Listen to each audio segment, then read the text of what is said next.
Hello friends, good morning. সবাই কেমন আছো? আমি খুব ভালো আছি। আর চলে এলাম আবারও আমার রান্নাঘরে একটা নতুন রেসিপি তোমাদের সঙ্গে শেয়ার করব বলে। আজকে আমি বানাবো হচ্ছে পোহা। তা পোহার জন্য কী কী উপকরণ লাগবে চলো দেখে।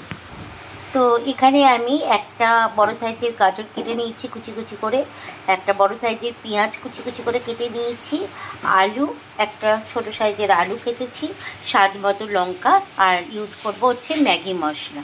এখানে তোমরা আরও কিছু সবজি দিতে পারো, যেমনি ফুলকপি দেওয়া যায়, বিনস দেওয়া যায়, কিন্তু এখন আমার হাতের কাছে এগুলো কিছুই ছিল না বলে এখন আমি এগুলো দিয়েই বানাবো। তো চলো, সব কাটা হয়ে গেছে। এবার আমি কড়াইয়ে এখানে সর্ষের কড়াইও বসিয়ে দিয়েছি, আর ইউজ করব হচ্ছে সর্ষের তেল। তো দেখো, এখানে আমি সর্ষের তেল দিয়ে দিয়েছি, আর সর্ষের তেলটা গরম হয়ে গেছে। এবার আমি ফোড়নে দিব এখানে জিরে, গোটা জিরে। তো এখানে আমি জিরেটা দেখো হয়ে গেছে, একটু হালকা ভাজা। এবার যে কেটে রাখা সবজিগুলো ছিল এর মধ্যে দিয়ে দিলাম। এবার ভালো করে সবজিগুলো ভেজে নেব। তো দেখো, এখানে আমার আলুটা ভাজা ভাজা হয়ে এসেছে। এবার আমি এখানে স্বাদ মতো লবণ দেব, হলুদ দেব,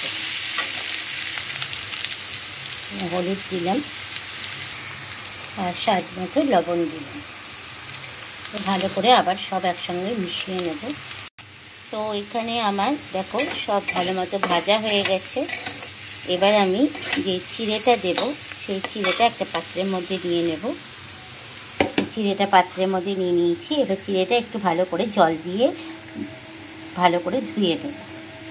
চিড়েটা আমি কিন্তু বেশিক্ষণ ভিজাবো না, হালকা একটুখানি জল দিয়ে ধুয়ে নিয়েই জল থেকে ছেঁকে চিড়েটা আমি তেলের মধ্যে দিয়ে দেবো। বেশিক্ষণ ভিজালে কিন্তু চিড়েটা বেশি গলে যাবে। তো দেখো, আমি চিড়েটা জল থেকে তুলে তেলের মধ্যে দিয়ে দিয়েছি সবজিগুলোর মধ্যে। এবার ভালো করে সবজিগুলোর সঙ্গে চিড়েটাকে মিশিয়ে নিতে হবে। এইভাবে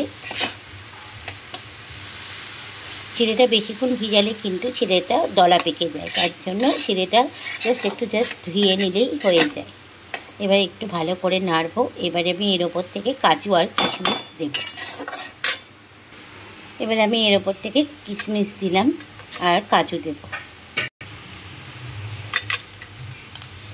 এবার ভালো করে সব আবার একসঙ্গে মিশিয়ে নেব। দেখো কিভাবে ঝরঝরা হয়েছে আমার চিড়ের পোলাওটা, মানে পোহাটা পুরো ঝরঝরা হয়ে যাবে একদম। এবার আমি ইউজ করছি এখানে ম্যাগি মশলা। ম্যাগি মশলাটা দিলে পারে টেস্টটা খুব সুন্দর বেরোয়, খেতেও খুব ভালো লাগে। এখানে আমি ম্যাগি মশলা ইউজ করব।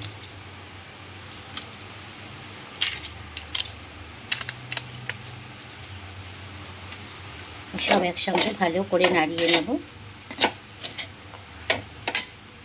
তো রেডি হয়ে গেছে আমার পোহা। এবার আমি গরম গরম সার্ভ করব। তো রেডি হয়ে গেছে আমার পোহা। তাহলে এই রেসিপিটা তোমাদের কেমন লাগলো অতি অবশ্যই কিন্তু কমেন্টস করে জানিও। ভালো লাগলে একটা লাইক করো, আর যারা আমার নতুন বন্ধু তারা কিন্তু চ্যানেলটাকে সাবস্ক্রাইব করতে ভুলো না যেন। তাহলে এরকম অনেক নতুন নতুন রেসিপি তোমরা দেখতে পাবে।